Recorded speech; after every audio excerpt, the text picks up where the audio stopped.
Hutan memiliki fungsi yang sangat penting. Yang pertama, menghasilkan oksigen untuk pernapasan semua kehidupan. Yang kedua, mengatur siklus air dengan menyerap dan menyimpan air hujan serta mengurangi resiko banjir dan erosi. Yang ketiga, mengurangi polusi udara dengan menyerap polutan udara dan menghasilkan udara yang lebih bersih. Yang keempat, menghasilkan kayu dan produk hutan lainnya seperti bambu yang dapat digunakan untuk berbagai keperluan. Yang kelima, menghidupi keanekaragaman hayati menjadi habitat bagi berbagai jenis tanaman dan hewan. Yang keenam, mengurangi perubahan iklim dengan menyerap karbon dioksida dan mengurangi efek perubahan iklim. Yang ketujuh, menghasilkan sumber daya air yang penting bagi kehidupan manusia dan hewan. Dan yang terakhir, mengurangi resiko bencana seperti banjir, tanah longsor, dan erosi. Salah satu fungsi hutan adalah jasa penyedia baik pangan, sandang, papan, dan lain sebagainya. Seiring dengan pertumbuhan penduduk, maka kawasan hutan juga rentan mengalami tekanan, terutama dengan kegiatan pertanian dan perkebunan. Sejauh ini, aktivitas bertani di area perum perhutani dilakukan oleh Pesanggem melalui program penghutanan sosial atau yang biasa disebut dengan PS. Namun demikian, praktiknya kurang selaras dengan perlindungan hutan dan hasilnya pun juga tidak nyata menambah kesejahteraan masyarakat. Diperlukan sistem bertani di kawasan hutan yang menjadi win-win solution antara aspek ekologi, yakni sasaran pengelola KHDTK, dan ekonomi, yakni kesejahteraan bersama masyarakat. Untuk memberikan gambaran yang lebih nyata terkait prinsip pengelolaan tersebut, maka diperlukan DEMPLOT atau Demonstration Plot sebagai model untuk edukasi dan percontohan bagi masyarakat dalam hal pertanian konservatif yang ramah lingkungan di kawasan hutan.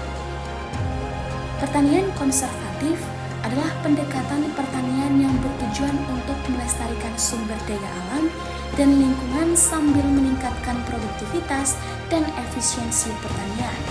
Beberapa prinsip pertanian konservatif meliputi: yang pertama, konservasi tanah yang dapat mengurangi erosi tanah, meningkatkan kesuburan tanah, dan mengurangi penggunaan pupuk kimia.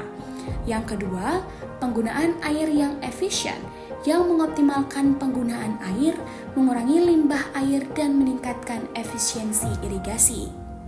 Yang ketiga, pengelolaan biodiversitas dengan melestarikan keanekaragaman hayati, mengurangi penggunaan pestisida kimia, dan meningkatkan penggunaan metode pengendalian hama yang ramah lingkungan.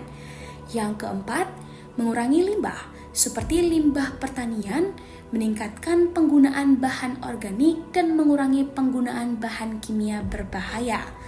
Dan yang terakhir, penggunaan teknologi yang tepat untuk meningkatkan efisiensi dan produktivitas pertanian sambil mengurangi dampak lingkungan. Perlindungan tanah dilakukan dengan memperkaya tanaman konservatif bawah tegakan yang produktif, seperti tanaman kopi. Kopi memiliki nilai ekonomi, menghasilkan biji dan bunga, tampilan tegakan dan bentang yang rapi. Hamparan kopi yang tertata juga sangat potensial untuk dijadikan objek agrowisata. Pada lahan yang miring, praktik mengolah tanah secara sabuk gunung, dalam hal ini dikombinasi antara tanaman pertanian dan konservasi untuk perlindungan potensi erosi tanah. Bentuk perlindungan tanah yang lain dapat diterapkan pertanian minimalis, di mana dalam praktiknya tidak sepenuhnya perlu mengolah lahan secara luas, tetapi cenderung minimalis tetapi dengan praktik yang unggul. Komponen lain dari pertanian konservatif adalah konversi air, di mana di KHDTK yang kondisi berbukit sangat sulit mendapati air irigasi, terutama saat kemarau. Hal ini dapat ditekan dengan menyiapkan perangkat pemanen air hujan atau yang biasa disebut dengan PAH. Pemanen ini dapat berupa gubuk atau gazebo atau unit penampung yang sederhana berupa atap plastik untuk menangkap air hujan. Penampung air hujan ini dapat dirangkai dengan pipanisasi ke petak lainnya jika diperlukan. Diperlukan modal awal untuk menyiapkan pengaliran dan penampungan pada bak-bak penampung lainnya. Meskipun ketersediaan airnya terbatas, setidaknya sangat penting untuk sediaan selama kemarau, khususnya untuk diintegrasi dengan teknologi tetes atau penggunaan popok bayi penyimpan air.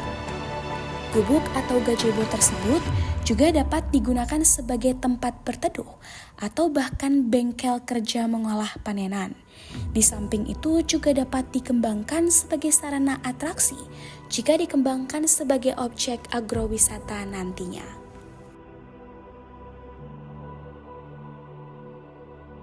Pengkayaan jenis juga menjadi komponen penting dalam pertanian konservatif. Secara praktis, hal ini dilakukan dengan menanam tanaman pangan dan juga pakan. Jenis pengkaya yang ditanam di samping tanaman kopi adalah lombok dan juga terong. Jenis-jenis tersebut memiliki nilai ekonomis yang unggul sehingga dapat menambah panenan masyarakat.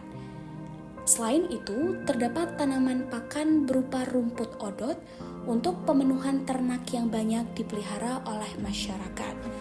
Rumput ditanam sebagai tumpang sari tanaman kopi dan juga ground cover lahan miring.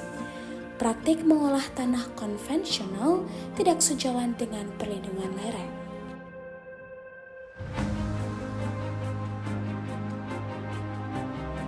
Pemanfaatan limbah juga menjadi komponen pertanian konservatif. Kegiatan pengelolaan hutan termasuk dengan kepesanggungan menghasilkan limbah hijauan yang berlimpah. Tanpa pengelolaan limbah yang memadai, semak belukar sangat rawan kebakaran dan merupakan sumber organisme pengganggu tanaman. Limbah ini perlu dikelola dengan baik karena masih mengandung nutrisi yang dapat diolah atau disirkulasikan menjadi pakan atau pupuk, jadikan mulsa atau bahkan bahan pestisida nabati. Hijauan dapat menjadi pakan ternak ruminansia, terlebih dengan pemrosesan menjadi silase. Hijauan juga dapat diolah menjadi pupuk organik yang dapat mengisi kekosongan sediaan pupuk kimia yang semakin mahal dan sulit kesempatannya. Pupuk ini dapat diproses secara murah karena berasal dari sumber daya setempat. Pupuk ini juga sangat penting pada sistem pertanian organik yang sehat bagi konsumen.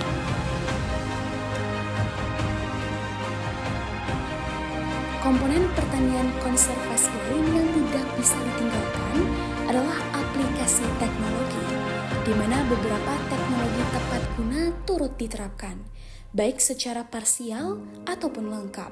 Di antaranya, konservasi tanah sistem sabuk gunung, pengkayaan tanaman unggul menggunakan kombinasi tanaman pangan dan pakan, penanaman sistem tumpang sari, pemanenan air hujan, pemrosesan limbah hijauan dengan pengomposan atau silase, bahkan metode tetes dan penggunaan pupuk untuk menyimpan air irigasi. Sebagai penutup, hutan merupakan sumber daya yang harus dilestarikan dan dimanfaatkan sebijak mungkin agar nilai dan fungsinya dapat dipertahankan tanpa mengorbankan baik aspek ekonomi ataupun ekologi.